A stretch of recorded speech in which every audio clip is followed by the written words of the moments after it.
Bismillahirrahmanirrahim. Assalamualaikum warahmatullahi ta'ala wabarakatuh. Alhamdulillahirabbil alamin wassalatu wassalamu ala rasulillahil amin wa ala alihi washabbihi ajma'in.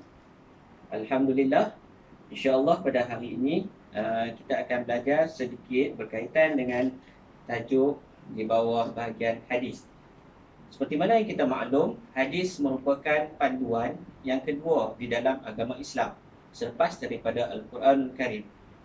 Dan berkaitan dengan apa yang akan kita belajar hari ini, mengikut sukatan yang ada di dalam tahun 6, muka surat 44 sehinggalah 47.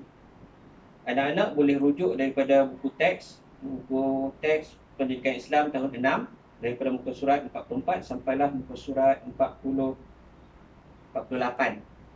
Baik, sedikit yang kita perlu tahu ialah hadis merupakan apa-apa sahaja yang disebut oleh Rasulullah SAW, kata-kata Nabi, perbuatan Nabi dan juga ikrar Nabi yang dilakukan oleh Nabi Muhammad SAW. Jadi kita akan membicarakan satu tajuk, itulah tajuk hindari rasuah. Pernah dengar rasuah, anak-anak?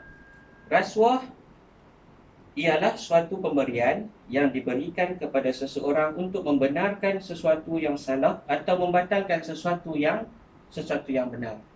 Dengan kata yang lebih mudah, rasuah diberikan bukan kerana sesuatu yang hak, tetapi untuk membenarkan sesuatu yang salah dan juga untuk menyalahkan sesuatu yang benar dengan kefahaman yang mudah. Baik, apa yang disebutkan oleh Rasulullah SAW daripada hadis muka surat 45. An Abdullah bin Amr qala la'ana Rasulullah sallallahu alaihi wasallam ar-rashi wal murtashi. Rawahu Tirmizi.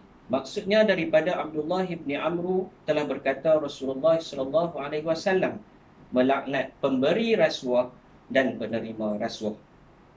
Contoh bagaimana berlakunya rasuah ini ialah seorang pekerja telah menghulurkan sejumlah wang kepada majikannya supaya beliau dinaikkan pangkat dengan segera.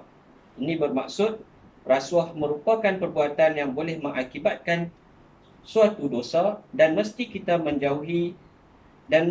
jauhi kerana Allah dan Rasulnya melaknat pemberi dan penerima rasuah. Besar kesannya anak-anak terhadap perilaku berkaitan dengan rasuah, sama ada orang yang memberi dan juga orang yang menerima rasuah. Baik, sedikit sebanyak kita tengok apakah sebab berlakunya rasuah. Yang pertama, iman yang lemah. Yang kedua, kelemahan diri sendiri. Dan yang ketiga, bersifat tamak untuk mendapatkan sesuatu. Kesan rasuah dan kebaikan menjauhinya. Apakah kesannya? Yang pertama, sengaja kita menjatuhkan maruah diri kita.